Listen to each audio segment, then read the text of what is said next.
Hi everyone. In this video, I'll be discussing how to help your child at home in preparing for kindergarten. Visuals, visuals, visuals. I found visuals were very important in leading up to school. They're such a strong tool in helping your child absorb so much new information. I created this school wall at home. The school wall was our fridge because it was a place that you can walk past every day and it's easy to stand there with your child and discuss what is on this school wall. Your child can even refer to the school wall and absorb this information without you present. So, what went on this school wall? Firstly, get a monthly calendar, one of those really decent sized ones that you can get at Target or your local news agency. I even went one step further and I got my daughter to pick the calendar she wanted. So we have a very nice Taylor Swift calendar on our fridge. On the appropriate days, write holiday for school holidays and school for school days.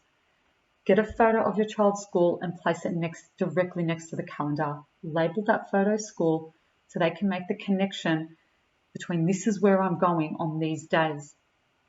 Using that calendar was a great way for me to explain to my daughter that she had, for example, 3 weeks till school started, school finishes in 2 weeks, you're on school holidays for 2 weeks, etc.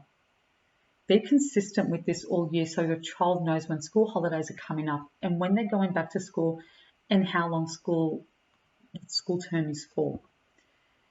If you feel your child may be having a difficult time wearing their uniform, get them used to wearing their uniform during the summer holidays.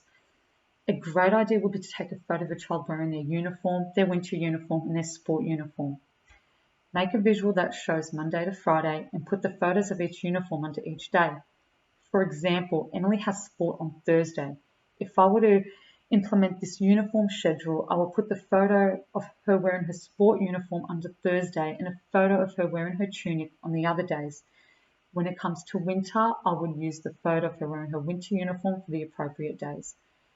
Put this uniform visual on your school wall next to your calendar, next to the photo of your child's school. Another thing that is just fantastic practice is getting them used to using their lunchbox and drink bottle, even getting them to practice putting their lunchbox and drink bottle in their bag and taking it out of their bag.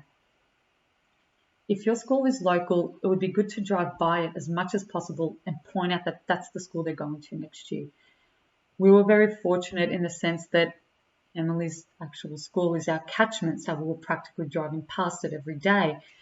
And I was always pointing it out to her and using an excited voice, saying, this is your big school, this is where your teacher is and your classmates. And it even got to the point where she was excitedly pointing it out.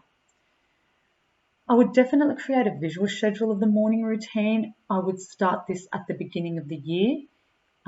So for example, get up, eat breakfast, brush your teeth, go to the bathroom, etc. Get your child used to this morning routine as early as possible. Once school starts, I would introduce the specific elements to the visual schedule that are school related.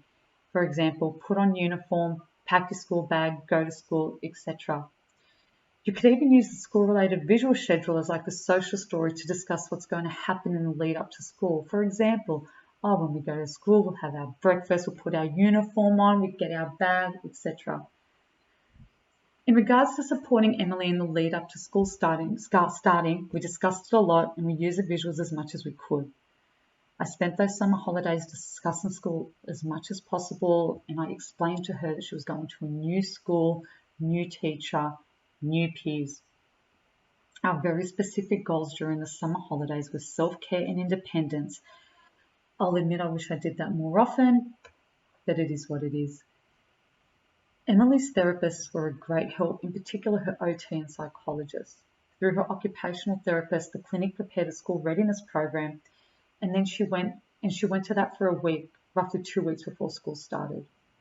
Her OT and psychologist and I discussed the many home strategies that were put in place, and honestly, I did use Emily's psychologist as emotional support in the lead up to school. Self-care is very important, so please make sure you're looking after yourself during this time as it can be quite stressful. Last year, I went to a few seminars that were held by some pretty remarkable parents through Emily's preschool Plumtree. I found these parents sharing their experiences was very helpful to me. I would also recommend purchasing fiction books about a child's first day of kindy and making reference to your child's first day as you're reading. I didn't do that myself, but the book I did read to Emily is one of my all-time favorites. It is an absolute classic, Oh, the Places You'll Go by Dr. Seuss. And what better time to read this book than at the beginning of a new adventure? The themes are so honest and beautiful and important. I cannot recommend this book enough. If you haven't read it, please add it to your collection and your child's book collection. The best thing I did for Emily, helping Emily get used to school, was showing her school as much as possible and having the visuals of the school at home so it wasn't such a scary new experience for her when she started. Once school started, we ensured the morning routine stayed as structured as possible because I was very concerned a chaotic morning would lead to a chaotic day at school. For the first term of school, we learned to have a lot of quiet and calm time as much as possible after school, as this new school environment is very overwhelming. I made sure she had a little desk and chair to do her work that was nowhere near her toys so it wouldn't distract her. This ended up being very important during COVID. As the year progressed, we realised Emily needed more regulation equipment, so we purchased more equipment for her to help her be more regulated at school. That is pretty much the tips for me that I used at home. I really hope that was helpful. If anyone has any questions or would like to discuss this further, please reach out. I'm more than happy to discuss anything and discuss any questions you may have. Thank you.